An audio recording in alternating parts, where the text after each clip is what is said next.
Ao contrário do que muitos possam pensar, a grande maioria dos jogos falham miseravelmente nas vendas, e é claro que fazer dinheiro é o objetivo principal de fazer um jogo, mas existem relatórios da própria Steam que apontam que 80% dos jogos lançados não vendem quase nada ali nos primeiros meses, e hoje nessa lista aqui nós vamos conferir algumas das piores vendas, os maiores flops do mundo dos games, e estamos falando aí de prejuízos multimilionários, empresas que fecharam da noite pro dia e consequências que mudaram para sempre a história dos videogames. Então, se você ainda não é inscrito, já vai apertando aí esse botão, deixa o teu like e bora lá pro vídeo. Vamos começar essa lista falando logo de um dos casos mais emblemáticos quando o assunto é vendas desastrosas, que é o caso do jogo do ET, o Extraterrestre, que é um filme clássico aí do Steven Spielberg de 1982. E esse foi um dos primeiros jogos a serem baseados em um filme, olha lá, dando início a essa tradição aí meio complicada, né, de correr atrás do lançamento do próprio filme no cinema. O jogo saiu pro Atari 2600 e a Atari tinha a expectativa de vender pelo menos 5 milhões de cópias do produto, e foi exatamente esse o número de cartuchos que ela mandou produzir. Mas quando o jogo lançou, a decepção veio porque o jogo chegou a vender somente 1,5 milhões de unidades, que parecia ser muita coisa, mas não batia com a quantidade absurda de cartuchos. Para completar e piorar essa situação, o jogo era meio problemático, as pessoas não estavam gostando muito dele, e por isso muitos desses cartuchos estavam sendo devolvidos às lojas, e é claro, os clientes estavam sendo reembolsados. As consequências de tudo isso foram desastrosas, não só para a Atari, mas para todo o mercado de games na época, porque isso contribuiu para a grande crise dos videogames de 1983 e a falência e a divisão da própria Atari, olha que coisa. Inclusive, existia uma lenda de que muitos desses cartuchos aí não vendidos estavam enterrados em algum lugar, e isso se provou verdadeiro quando uma escavação encontrou por volta de 800 mil cartuchos em uma área desértica lá no México. Esse caso foi bizarro, mas ainda tem muita coisa legal. Bora pro próximo. Não é que faltasse jogo bom da série do The Walking Dead, até porque a franquia fez muito sucesso com os jogos lá da Telltale, que ganharam vários e vários prêmios, mas quem é fã de verdade sempre quer mais. Só que esse foi um dos casos que era melhor ter ajustado ali as expectativas para baixo, porque o Overkill The Walking Dead era uma bomba que acabou enganando todo mundo. Era o ano de 2018 e começaram a brotar ali alguns trailers de um novo jogo do The Walking Dead. É claro que o hype foi lá pra cima, né? Porque esses trailers eles estavam muito bonitos, muito bem feitos, e cada um apresentava um novo personagem ali, né? Com gráficos que pareciam estar realmente incríveis. Não tinha por que duvidar que iriam lançar um jogo realmente competente do Walking Dead, até porque quem é que ia ter coragem de lançar um jogo mal feito com uma das maiores franquias do momento e enganar aí uma legião de fãs? Pois é, mas essa galera aqui teve esse culhão. O jogo foi desenvolvido pela Overkill, que tá no título do jogo, e eles tinham a licença para fazer quase o que quisessem com a franquia, mas aconteceram vários conflitos ali com a Starbreeze, que é a distribuidora do jogo. Eles faziam demandas demais, inclusive a troca da engine do jogo, né, o motor gráfico, que é uma parte bem complexa de estar mexendo ali toda hora, o que fez esse jogo entrar num development hell, que é um termo aí usado para quando o jogo tá engatado na produção e parece que nunca vai ver a luz do dia. Depois de toda essa confusão aí e troca de engines e faz isso e faz aquilo, o jogo finalmente lançou para PC, mas foi quase que automaticamente destruído pelas reviews da época, porque o jogo não era nada daquilo que tinham mostrado naqueles trailers lá muito bonitos. Muita gente até chegou a falar que o jogo parecia um jogo de mobile, né, um jogo de celular, de tão básico que ele era. As vendas foram tão ruins pro PC que eles cancelaram todos os trabalhos e cancelaram inclusive as versões para console, que seriam as versões aí do PlayStation 4 e do Xbox One, mesmo com as versões já distribuídas para as várias lojas. Olha que loucura, né? Os CDs já estavam lá nas lojas e aquele material foi todo removido das lojas e o jogo também retirado da Steam. Um final triste, mas merecido para um jogo meia boca. Bora lá pro próximo da lista que a coisa só vai complicando. Não é porque um personagem é muito conhecido e querido que ele vai ter sempre bons jogos, mas esses caras aqui se superaram por fazerem um dos piores jogos da história dos videogames, pelo menos quando a gente tá falando ali de personagens de peso, né? Personagens ali super relevantes como o Sonic. E esse não é só um jogo, mas sim uma série de jogos, uma espécie ali de spin-off da franquia Sonic, que é o Sonic Boom Rise of Lyric e o Sonic Boom Shattered Crystal. Eles faziam parte de uma estratégia ali conjunto com a Sega e a Nintendo de lançar esses jogos nos consoles da Nintendo ao mesmo tempo que também tinha lá o desenho do Sonic rolando, e essas histórias aí eram relacionadas porque os dois jogos eram prequels, né? Eles contavam uma história antes da história do desenho. A coisa começou a ficar estranha quando nenhum criador de conteúdo pôde ter acesso aí antecipado ao jogo, e pode crer que quando eles fazem isso é porque eles estão escondendo alguma coisa e o negócio tá feio, e não deu outra porque os jogos estavam completamente bugados, a história era ruim, a gameplay era ruim, tinham bugs lá que quebravam o jogo, faziam a pessoa terminar o jogo em menos de uma hora, e com o tempo as informações iam aparecendo ali e começou a ficar claro que esse jogo passou por uma confusão muito grande no seu desenvolvimento. Muita gente pediu demissão do estúdio antes mesmo do jogo ser lançado, e como consequência não é só um dos jogos mais bugados e um dos piores jogos aí do Sonic, mas também um dos que menos venderam de toda a franquia. Is that the name of your boat?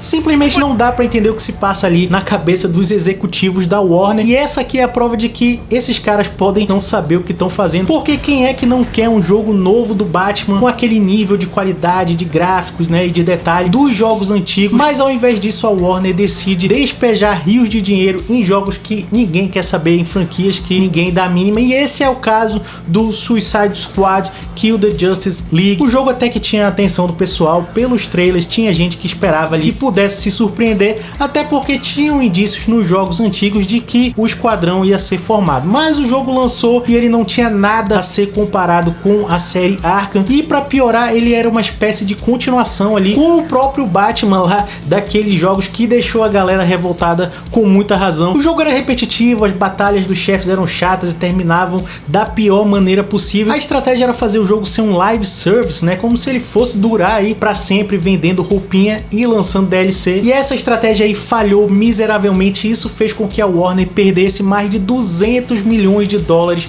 com o jogo, e uma matéria recente da Eurogamer revelou que a Rocksteady, que é a famosa empresa aí que desenvolveu os jogos Arkham e desenvolveu esse aqui também, está passando por layoffs, né, que é uma medida ali que as empresas tomam quando estão passando por uma série de dificuldades financeiras, que é basicamente suspender ali temporariamente alguns contratos de funcionários, e o motivo de tudo isso são as péssimas vendas do jogo do Esquadrão.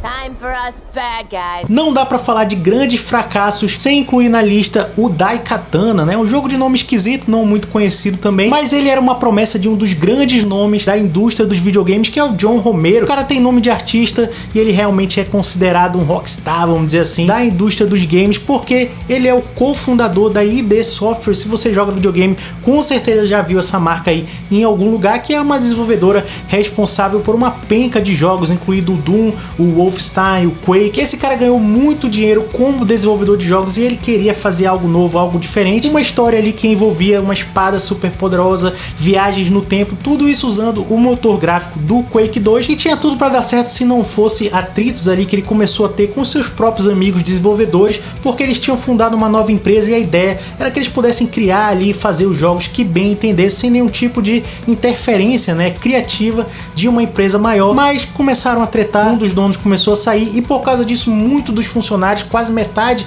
dos funcionários dessa empresa resolveu sair também, o que prejudicou e muito o desenvolvimento aí do Daikatana. Eles precisavam vender pelo menos 2,5 milhões de unidades para o projeto começar a ter algum lucro, mas o jogo foi destruído pelos sites de crítica e pelo público também, por muitos motivos, mas o principal deles é que o jogo não era só muito chato, mas ele também tinha muitos problemas técnicos. Isso resultou no jogo vendendo apenas 40 mil cópias cópias, se tornando aí um dos maiores fracassos da história dos videogames. E agora vamos lá pro nosso top 3, que eu escolhi não só pensando ali nos números, mas como esses casos aí são os mais interessantes. Bora lá. Em terceiro lugar da nossa lista tá o exemplo de que qualquer coisa pode acontecer, mesmo se você tiver a franquia de maior sucesso com os personagens mais queridos do mundo. E isso eu não tô falando por mim, porque todo mundo presenciou aí o boom dos Vingadores e que de fato se tornou aí a franquia mais rentável da história. E quando o jogo dos Vingadores foi anunciado, o hype foi absurdo, não só porque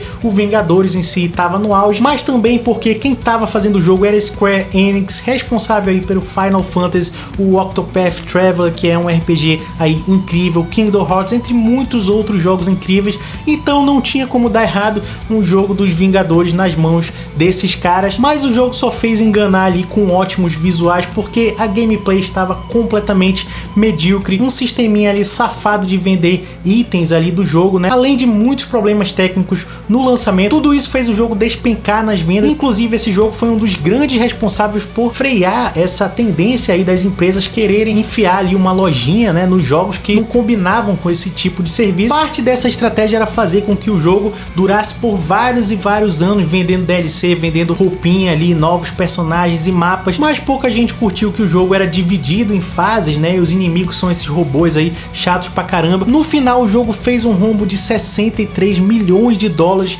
A Square Enix declarou o fracasso total do jogo e a gente não deve ver um jogo novo aí dos Vingadores por um bom tempo. No número 2 da nossa lista eu separei não um, mas um combo, uma sequência de jogos aí da BioWare, que é uma desenvolvedora famosa por fazer a franquia Mass Effect, o Dragon Age, alguns jogos aí do Star Wars, entre outros. E essa sequência de desastres começa com o Mass Effect Andromeda de 2017. Esse jogo virou uma chacota na internet e por um bom tempo o jogo foi massacrado por quase todos os criadores de conteúdo aí de videogame. Com uma certa razão, porque o jogo lançou completamente quebrado. Teve alguns bugs sinistros aí que viralizaram, né, que o boneco quase que se derretia ali todo. As expressões faciais de alguns personagens estavam completamente bizarras. E o pior é que, tirando isso, o jogo não passava de ser um jogo medíocre, né? E muito aquém do que os fãs estavam esperando de um novo Mass Effect. E para piorar, o próximo jogo da lista da BioWare foi o Anthem, né? Um jogo que foi afundado aí em várias controvérsias por motivos que vão desde a falta de conteúdo e a sensação de que o jogo era incompleto, né? De que ele estava ali inacabado. Era um jogo muito bonito, mas o plano era fazer com que o Anthem virasse a nova franquia aí de sucesso da BioWare, e mais longe do que isso não podia ter passado, porque qualquer trabalho e sequências com o jogo foram descontinuados, somando aí mais um prejuízo para a BioWare. E agora vamos falar do primeiro jogo da lista, que não podia ser outro, né? O jogo mais falado aí do momento pelos motivos errados, que é o Concorde, né? Ele merece sim tá em primeiro dessa lista, até porque o jogo foi tirado do ar em tempo recorde. Ele passou só 2 semanas no ar antes de ser completamente retirado. Um jogo que demorou aí incríveis 8 anos para ser feito e custou milhões de dólares. Atingiu a marca ridícula de apenas 700 jogadores e apenas 25 mil unidades vendidas, que gerou vários burburinhos aí com os próprios desenvolvedores, né, indo tretar ali com as pessoas na internet. Não teria outra opção para esse jogo a não ser lançado de graça, né, porque é um shooter aí competitivo que tem outras opções grátis muito melhores e mais interessantes. Então ninguém em sã consciência ia dar R$200 ou mais de R$200 para jogar um jogo desse, até porque os personagens são terríveis, não tem nada que faça a gente querer jogar aí com esses caras, e o time também não podia ser pior para enfatizar aí essa agenda da diversidade, já que do ponto de vista empresarial o que dá certo é o que dá dinheiro e o que não dá dinheiro tem que ser descartado, e todas essas empresas que focam no departamento de diversidade, não sei o que, estão fechando as portas e dando muito prejuízo. E no mundo capitalista o que vale é o que dá retorno. Lembrando que o Baldur's Gate 3 ele também era bem diversificado ali e tal, né, e ganhou vários prêmios e é um jogo incrível. Talvez o Concorde aí só seja um jogo bem meia boca mesmo. Galera, essa foi a minha lista. Não se esquece de deixar o seu comentário e a sua inscrição. Tamo junto, fica na paz e até daqui a pouco.